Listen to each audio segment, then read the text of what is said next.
Ani garuu waa'ee kee waan ani jedhu baay'ee ni qaba. Kan garaa si cibsuu jechan dhabaa. Isa kam dubbadheen isa kam. Tole baga nagaadhaan dhuftee maqaan keenyudha.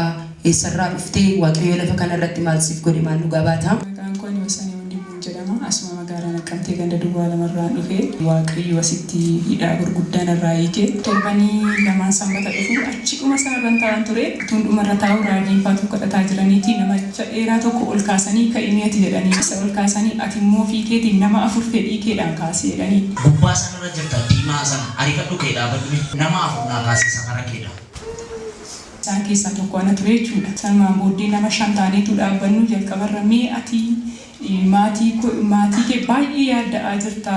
Dhimma maatii kee baay'ee si dhiphisee jira jennaan dhugaadhaan jedheeni. Dhimma maatii koo sana baay'ee dhiphachaa waan dhufeef Waaqayyo naa agartee jedhee tanan baay'ee ameen jedhee fudhadhee. Dudduuba isaa kan jirtu nagaan siif haa ta'u. Mee akkas jedhime dhimma maatii koo sanaaf jedhe. Iji Waaqayyo jedhe. Argee furmaata manaa laa ta'e.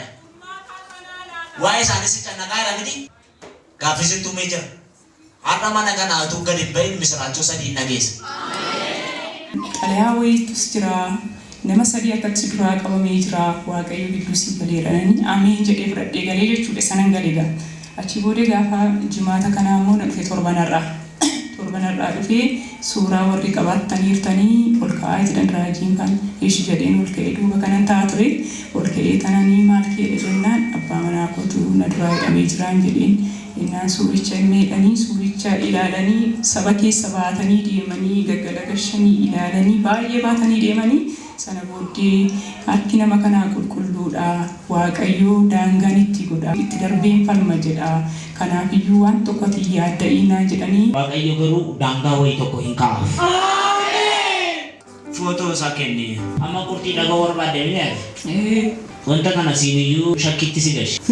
Afurri Waaqayyo kanaan jedhe nama kanarraa Ameen. dhiigi namichaan jiru jedhee naan jedhe. Ameen.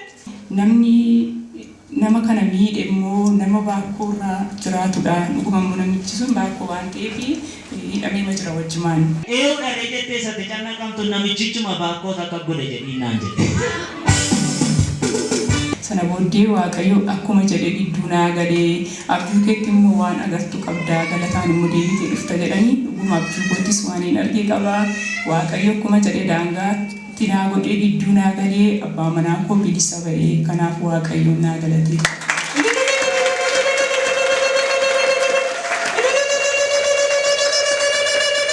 Inni dhimma kootti darbee furmaata naaf godhee isiniif furmaata isiniif haa godhu jedha. Waaqayyo inni kan hundumaa godhee haa galateeffamu jedha. Ammayyuu itti dabalaa ilma Waaqayyoo Yesuusiif galataa bilillee dhangalaasaa sabni Waaqayyoo. Siinillee Waaqayyoo utuu lafa kanaa nama kan biraa raajamaa yeroo dudduubaa si kaasee akkasumallee abbaan manaa kee hidhamee utuu jiru suuraa isaa fiddee dhuftee Waaqayyo suuraa isaa irratti dubbatee waa'ee keetiif sagalee misiraachoo si dhageessisee galataan si dhaabe saba akka kee rakkina garaagaraa qabaniif dhaamsa dhaamtu yoo qabaatte. Sabni akka kootti rakkatanii namni kamiyyuu rakkina baay'ee qaba. Rakkina keessaa immoo kan nama baasu kan rakkina namaatti namaa bu'ee furmaata namaaf godhu Yesuus Kiristoosidha.